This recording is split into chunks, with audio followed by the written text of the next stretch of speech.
Si j'étais un enseignement, je serais un enseignement des langues. Et au hasard, l'espagnol. Car je pense que l'enseignement et l'apprentissage d'une langue nous ouvre beaucoup de portes, nous ouvre tout un monde. Quand on apprend une langue, on n'apprend pas une langue comme un but, comme un objectif à atteindre. On apprend une langue pour aller vers l'autre, pour aller rencontrer une autre culture, pour découvrir. Et en se faisant, quand on découvre cette culture, ou quand on va vers l'autre, en fait, on se découvre soi-même. Et donc, la langue nous ouvre un monde intérieur et extérieur. Donc, on n'est jamais conscient, quand on apprend une langue, qu'on ne va pas apprendre une langue, mais on va apprendre le monde.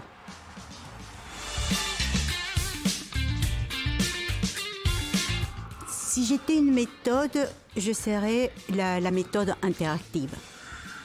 Puisque on ne peut pas parler des méthodes d'enseignement-apprentissage si on ne parle pas avec l'autre. Et c'est-à-dire qu'il faut que ça soit une méthode avec l'autre, en co-construction, en coopération, une méthode de dialogue, tout en sachant que l'apprenant n'est pas une table rase, c'est quelqu'un qui vient avec son vécu, sa culture. Nous voulons lui montrer qu'aller vers l'autre, que découvrir une autre culture est très important, mais il faut aussi qu'on respecte la sienne, qu'on respecte sa culture et que lui-même devienne fier et conscient de sa culture. Donc, une méthode en langue ne peut être qu'une méthode interactive. La recherche en langue, c'est plutôt la recherche-action. Ce qui veut dire que nous menons en parallèle les connaissances plus les actions. C'est-à-dire que quand on apprend une langue, on apprend sur le terrain. On fait de la recherche sur le terrain.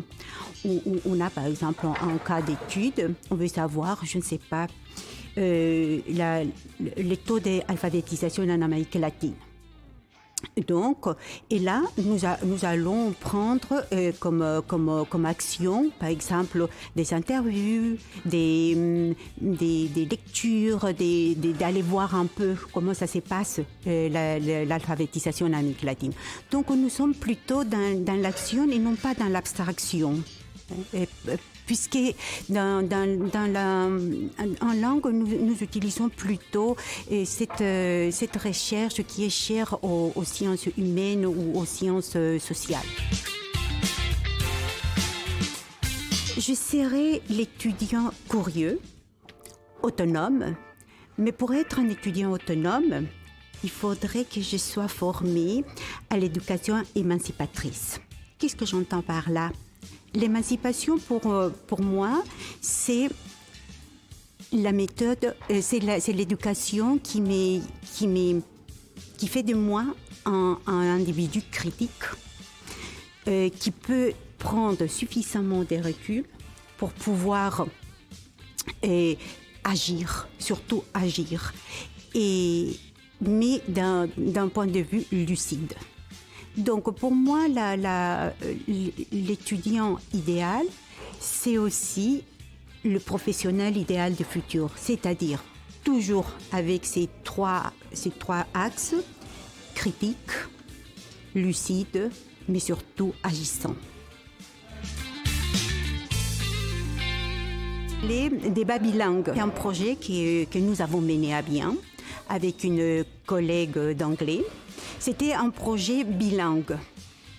Mais en fait, ça a été trilingue puisque les élèves ils parlent français. Donc, ce que nous avons fait, c'est quelque chose qui n'avait jamais existé. Et on nous disait que c'était pas possible, que les élèves n'allaient jamais adhérer, que c'était trop compliqué. Mais nous l'avons fait. Et les élèves ont voulu bien jouer les jeux. Et on a réussi tant et si bien que nous avons gagné, l'école a gagné le label européen pour l'innovation pédagogique. Et ça a été un moment de pur plaisir.